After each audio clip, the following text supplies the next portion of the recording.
E aí, gente, vocês estão felizes? Estamos aqui para mais uma entrevista, gastar um tempo com uma pessoa legal. Hoje eu tô com o Gabs, soquinho do Fred.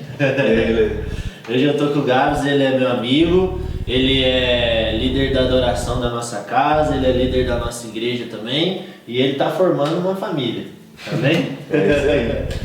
E aí, sobre isso, antes de qualquer coisa, eu já queria te soltar uma bomba, porque eu sei que você é o cara que soluciona essas bombas. Como você está totalmente ligado ao Ministério de Adoração, quando eu vejo um menino na minha igreja com potencial para ser ministro de adoração, eu dou para ele um instrumento ou a Bíblia? Cara, essa pergunta é muito boa porque eu posso falar por experiência própria.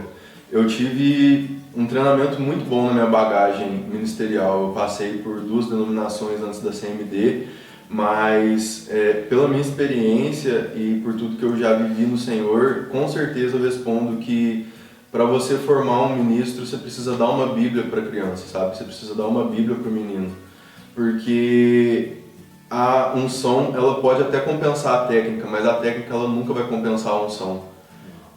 Se você não tiver um conteúdo, se você não tiver um conhecimento sobre quem cantar, sobre quem tocar, não faz sentido nenhum você aprender todos os instrumentos, sabe?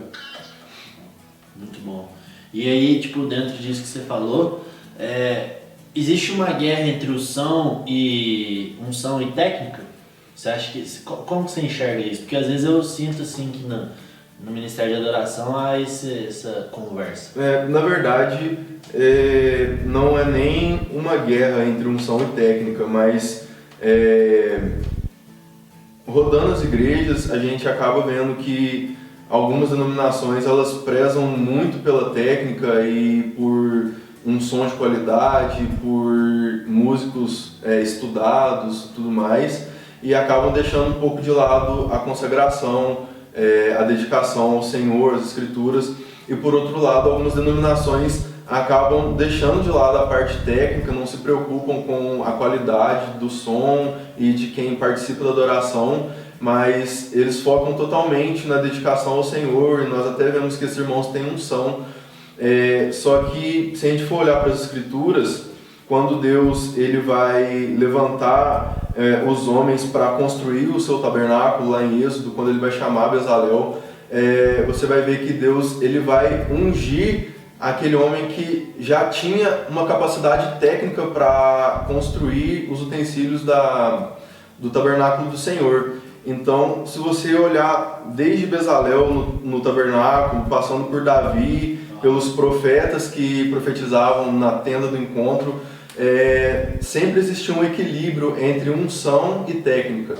Quando o rei Saul ele estava endemoniado, ele não disse para trazerem um homem ungido, ele não disse para trazerem um homem de Deus, mas ele disse: tragam para mim alguém que toque bem. E eles acharam em Davi um homem que tocava bem, e através da qualidade musical de Davi, a vida de Deus que ele tinha, o coração voltado para o Senhor que ele tinha, podia ser derramado através do conhecimento técnico que ele tinha sobre música e sobre o instrumento.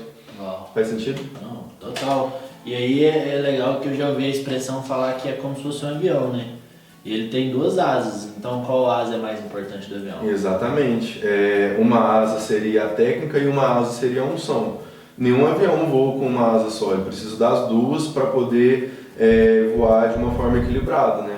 Para se manter no ar. Muito bom. E aí dentro disso eu queria que você falasse para mim uma lista com umas 5 referências que você tem. E por quê? Por que essa pessoa é referência para você nessa área? Para enriquecer. 5 referências na adoração. Eu vou começar citando o Alessandro Vilas Boas. Ele está estourado na nação, as músicas dele estão muito famosas, mas eu cito ele não pela qualidade, não por tudo que está aparecendo hoje, mas pelas composições que ele tem, por tudo que ele gerou no Senhor e como as músicas dele têm afetado a minha vida com Deus desde que eu conheci há mais ou menos 4 anos atrás. Eu cito o Tom Molinari, que para mim, em maturidade para ministrar, maturidade para apacentar uma igreja na adoração, eu não conheço outra pessoa igual. Alessandro, o Tom. Eu cito Antônio Cirilo, que para mim é uma referência na nação, de um homem experimentado, de um homem que viveu praticamente todas as etapas da igreja brasileira e até hoje continua queimando com paixão e lágrimas pelo Senhor. Mais 2 nomes, talvez eu poderia colocar o André Aquino, que através do Som do Reino está fazendo uma revolução na parte de adoração no Brasil. E para fechar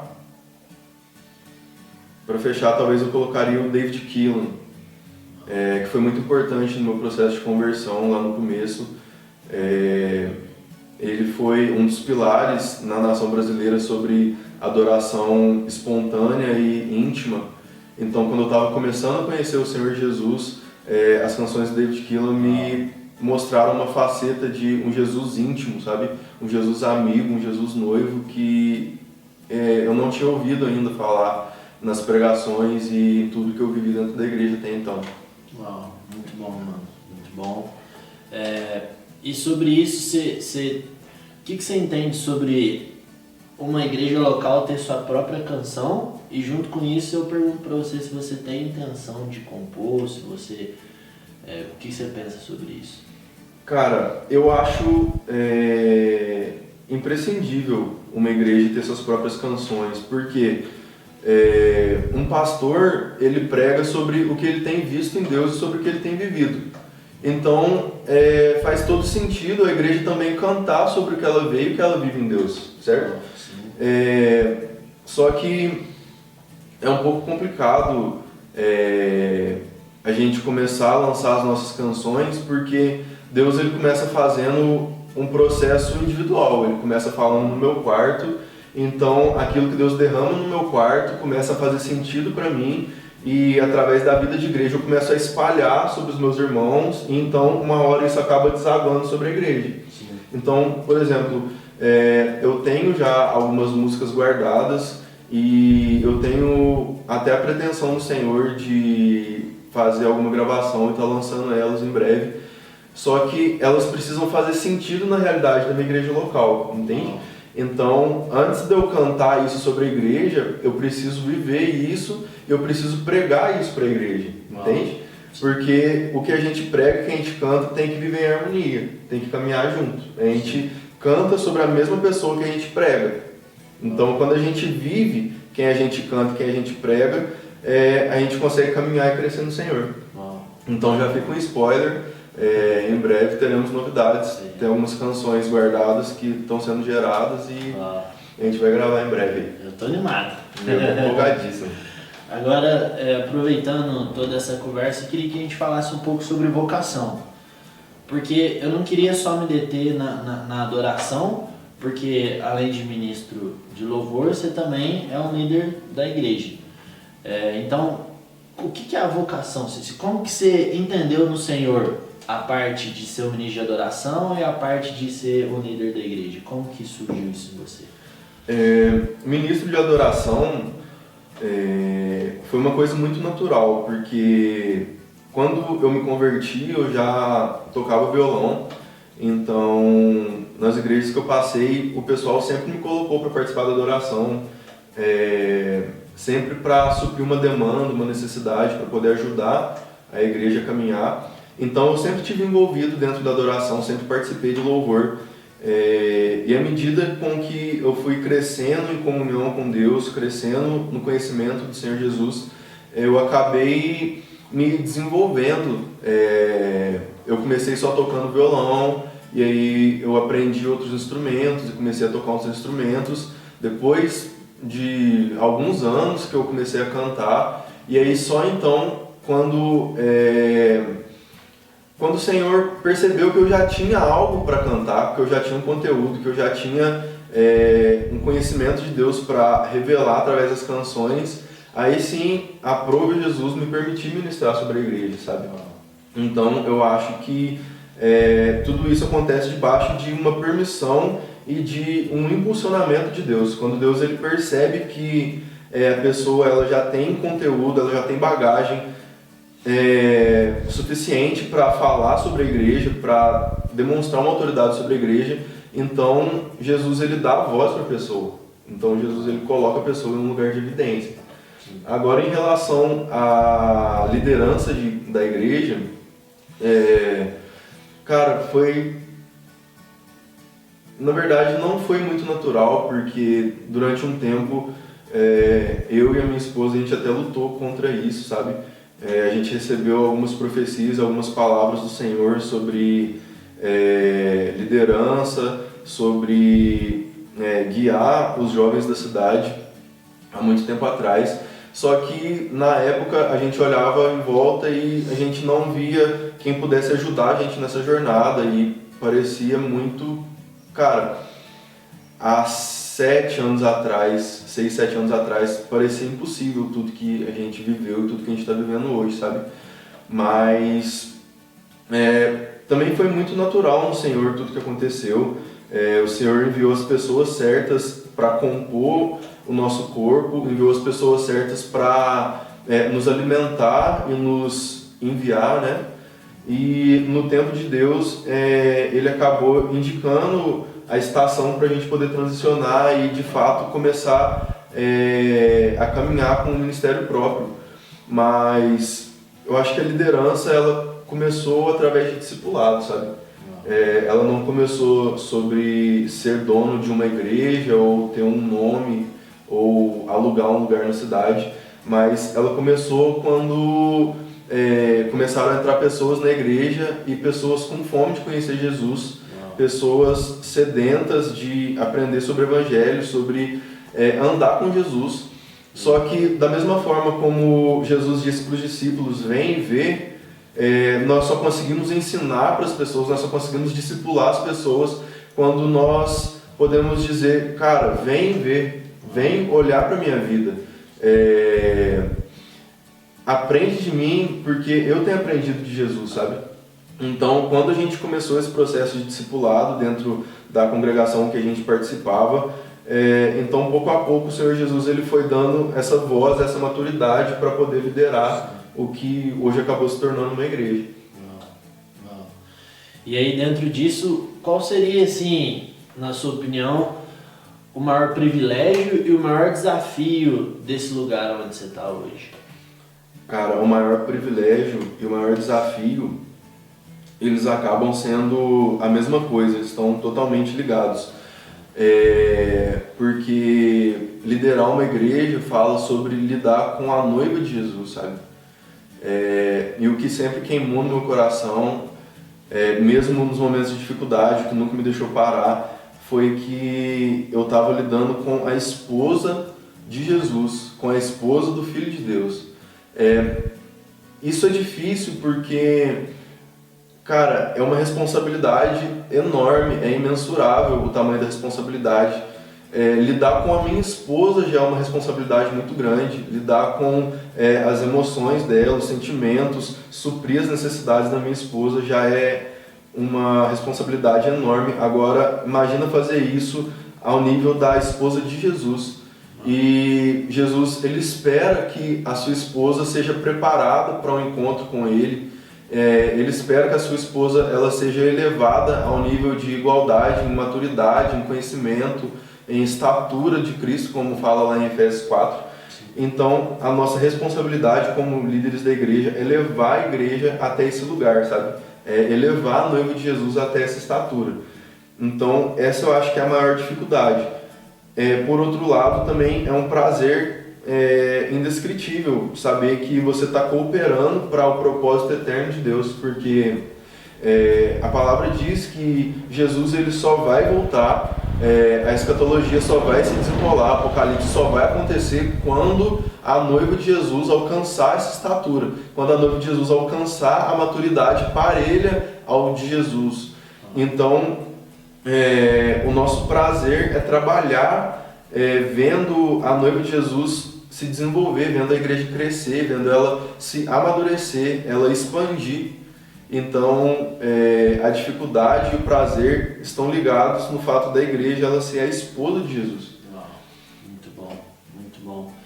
E eu achei interessante você falar um pouco sobre a maturidade da igreja, e eu também queria falar sobre um pouco da maturidade nossa, porque, de certa forma, a pessoa que não te conhece está falando, caraca, o cara é líder de adoração, é líder de uma igreja, já é casado, mas ele me parece tão novinho. Então, como que você lida com a maturidade e está nesse lugar com uma idade menor, entende? Como que você falaria sobre isso?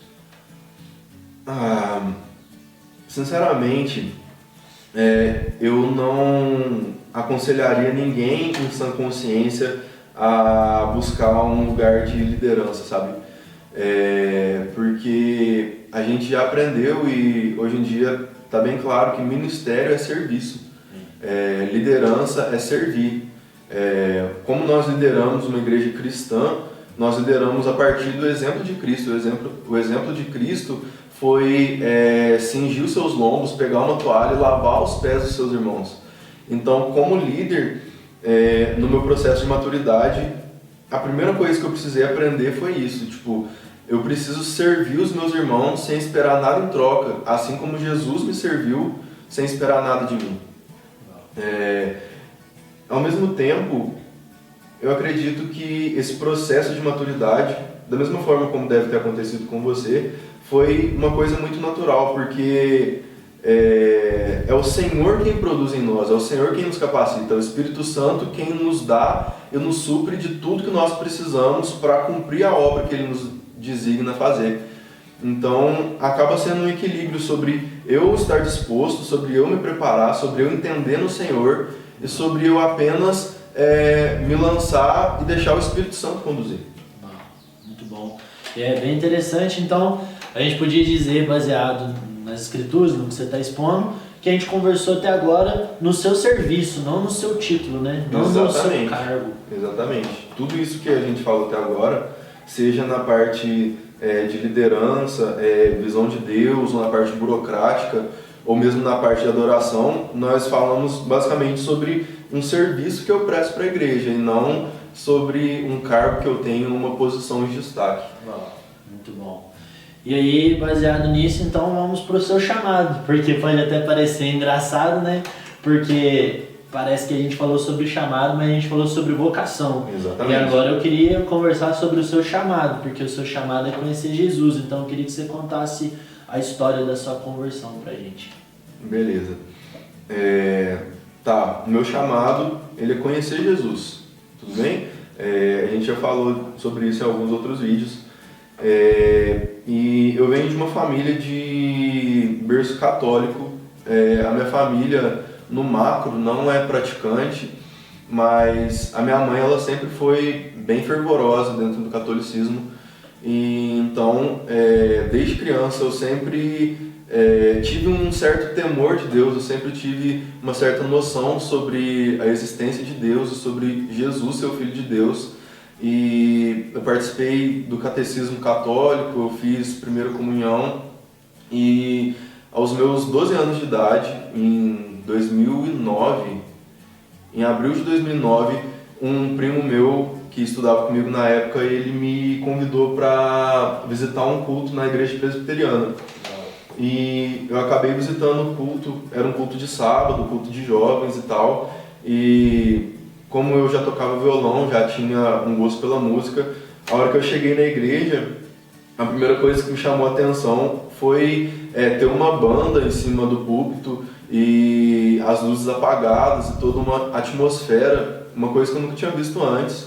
Por mais que antes eu já tivesse uma noção sobre a presença de Deus, sobre a existência de Deus, eu nunca tinha visto uma atmosfera onde as pessoas preparassem um ambiente para a presença do Senhor, sabe?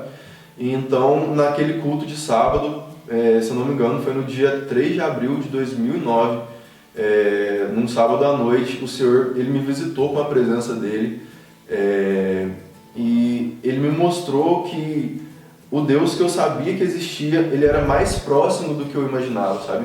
O Deus que eu sabia que existia, ele era mais palpável, ele era mais próximo, ele era mais íntimo do que eu podia esperar. Então, eu fui nesse culto de sábado, e eu voltei no domingo, e eu voltei na quarta, e quando eu vi, eu já estava frequentando a igreja presbiteriana.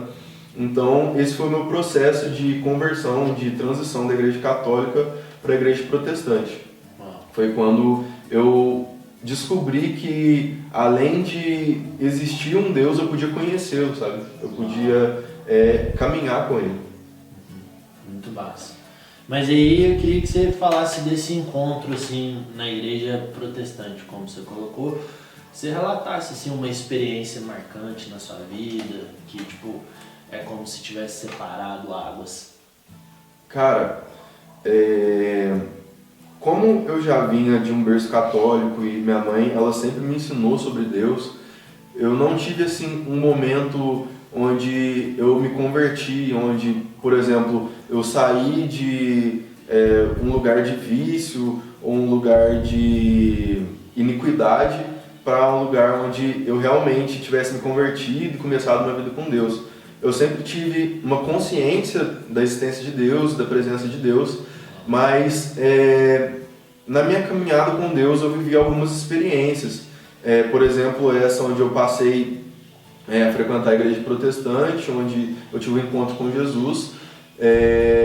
Outra vez, quando eu fui numa conferência chamada One Thing, da F-Hop, lá em Campinas, eu lembro que o Corey Russell, que hoje é pastor da Upper Room, ele ministrou sobre o texto de Isaías, que fala sobre a glória e a majestade de Deus, e ele começou a ministrar sobre como Deus ele era grande, como o conhecimento de Deus ele era como se fosse uma gota no oceano, sabe? Como Deus ele colocava a areia do deserto nas suas mãos, a água do oceano cabia na palma das suas mãos, e aquelas revelações elas foram entrando dentro do meu peito, e eu comecei a entender que o Deus que antes eu tinha uma noção da existência e depois se tornou um Deus íntimo, ele era infinito em poder, ele era infinito em tamanho,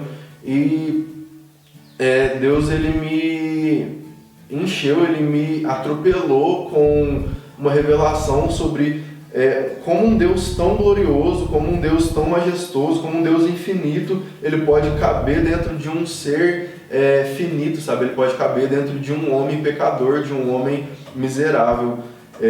Então, daquele dia em diante, a minha revelação sobre Deus, o meu procedimento, a forma como eu andava com Deus, ela mudou completamente, porque eu tive uma noção sobre a grandeza, a onipotência, a santidade, a majestade de Deus, sabe? Ele se abaixa para poder caber dentro de um templo que foi feito pelas mãos dele, não mais por mãos humanas. Gente, que forte, mano. Muito bom. E aí, pra gente caminhar então pro fim, já que você colocou os fundamentos, tá sendo muito edificante, eu queria conversar com você sobre qual que é a voz do Senhor que você tem para esses últimos dias, para agora. O que você tem enxergado em Deus, o que você pode comunicar para a gente sobre isso?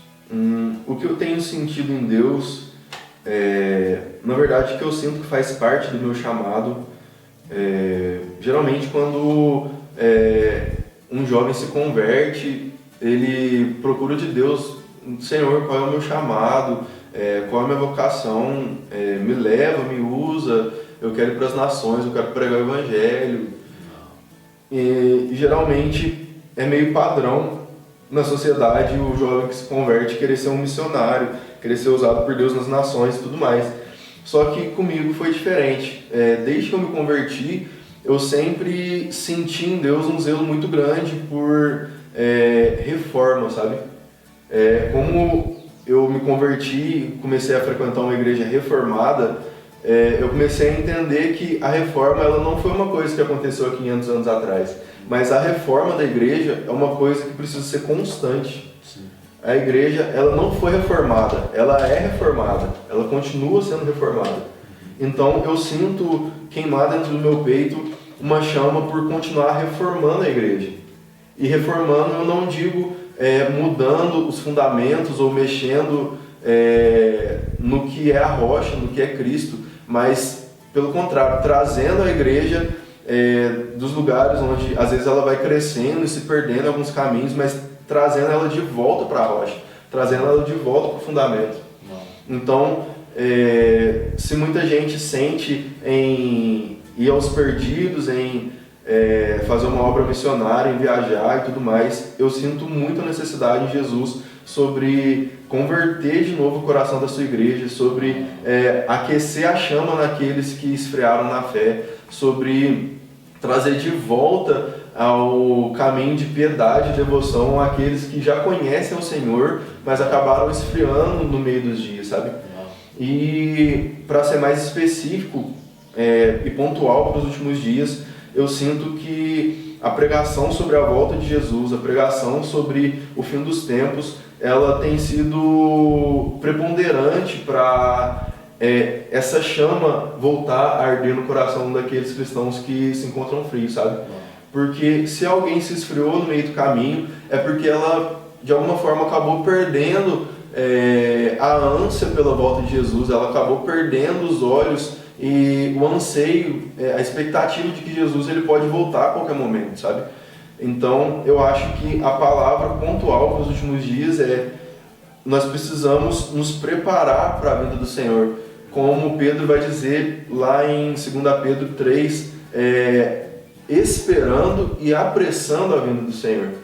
É isso que eu sinto, não só para mim, mas para a CMD como um todo, para a nossa geração, esperar e apressar a vinda do Senhor Jesus.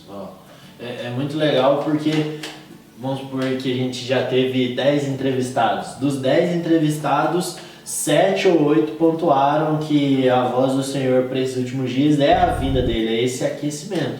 E aí o que é interessante, eu queria que você colocasse então, qual seria o meu estilo de vida prático de alguém que está aguardando a vinda de Jesus? De uma forma prática, como aguardar a vinda do Senhor Jesus? 1 João vai dizer que aquele que diz que conhece a Deus anda como ele andou. Então, a forma prática e simples de preparar o caminho para o Senhor Jesus vir é andar como Jesus andou. O mesmo Senhor Jesus, ele prometeu que nós faríamos as mesmas obras que ele fez e obras até maiores. Então, aplanar o caminho do Senhor é nada mais do que ser um discípulo de Jesus, é fazer o que ele faria, é andar como ele andaria, é dizer o que ele diria, tocar as pessoas que ele tocaria.